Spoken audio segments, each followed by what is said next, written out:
Jesus freak here.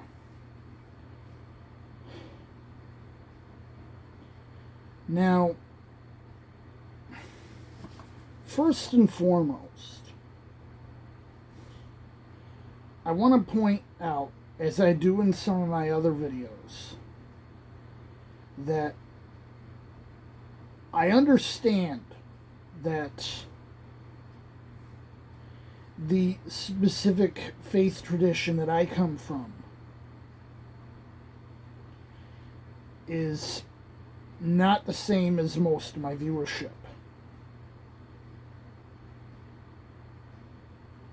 Yeah, I'm a Christian, you're Christians, but we mostly seem to come from different places.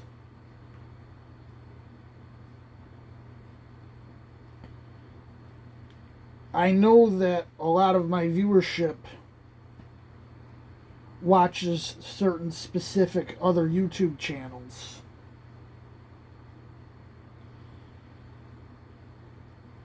And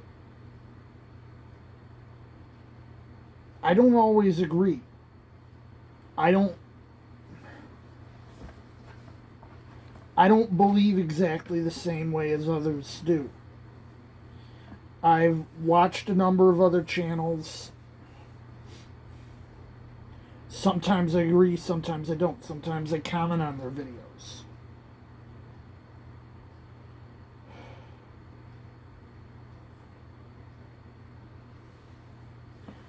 Now, yesterday I had a small debate with someone. This is a minor thing. Nothing important. But I can't remember how long ago it was. I had commented that I felt the King James version of the Bible was optimal equivalence.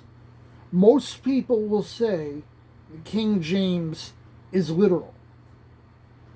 I said the King James is not literal. If it were a literal translation, Isaiah 5:1 would read something like, "A vineyard is made to my beloved and Horn, the son of oil." 5:1b. What it actually says in the King James is, "My well-beloved hath a vineyard and a very fruitful hill." Or, for example, the frequent uses of "God forbid" in the Pauline epistles, as opposed to something like "may it not be." It is a relatively literal translation. Of course, it's par for the course. That's just how translation was done back then.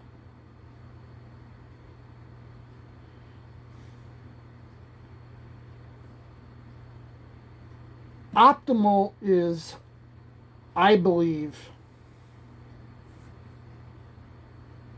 not simply a matter of being neither literal nor dynamic, neither formal equivalent nor dynamic equivalent.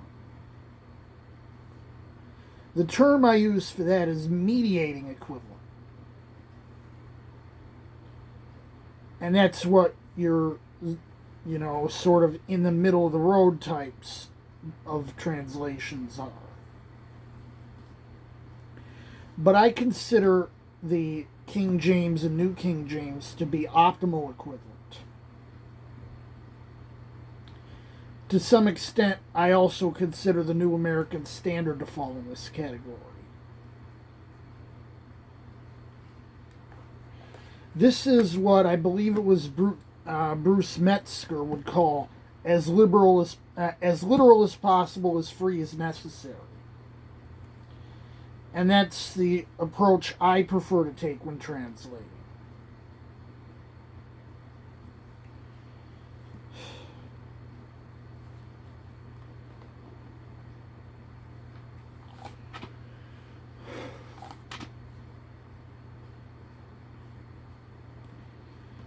But optimal to me means it's at the optimum point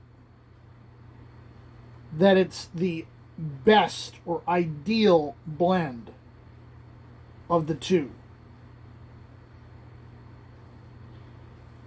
And I find that translations like the King James are right about at that sweet spot. So you'll find that I use the phrase optimal equivalence to refer to a translation that may be actually quite a bit more literal than most people use that term for.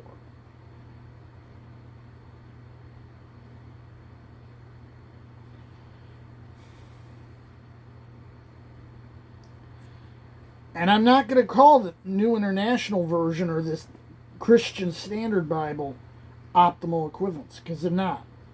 They may be mediating equivalents, but they're not optimal because they're too loose.